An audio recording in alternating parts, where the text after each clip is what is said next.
Yon mga kaboltok, welcome back sa ating channel at may bagong pag-uusapan naman tayo. Pero bago yan, maraming salamat at nitong nakaraang off-season sa ating mga subscribers. Bagamat bumaba ang ating views dahil mas kaunti lamang po ako magawa ng video dahil nga off-season pa. Pero dahil balik aksyon na ang NBA, we are also back mga idol. Salamat sa suporta at sa mga susunod na araw. Asahan nyo naman na mag-upload tayo ng mas madalas dahil nga balik aksyon na ang NBA. Magkita-kita tayo mga idol. Just make sure na nakasubscribe ka na.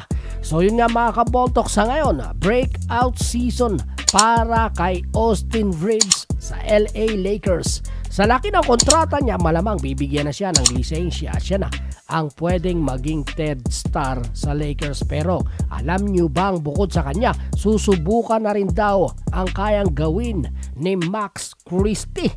Yes mga kaboltok, tinatawag siya ngayon na Young Kobe sa Lakers. Ang rising star ng Lakers ay nakatakda na mabigyan ng minuto ni Darvin Ham, ang head coach ng Lakers.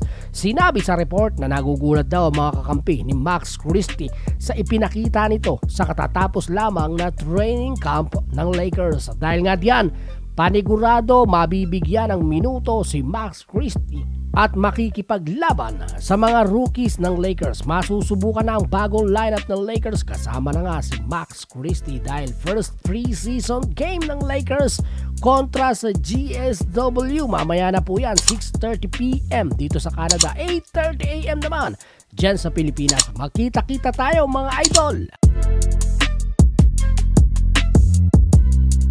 Yung mga idol, nagustuhan mo ba ang video natin for today? Kung gusto mo ng ganitong klase ng video, mag-subscribe ka na, hit the bell, select all para sa premyo ay kasama ka.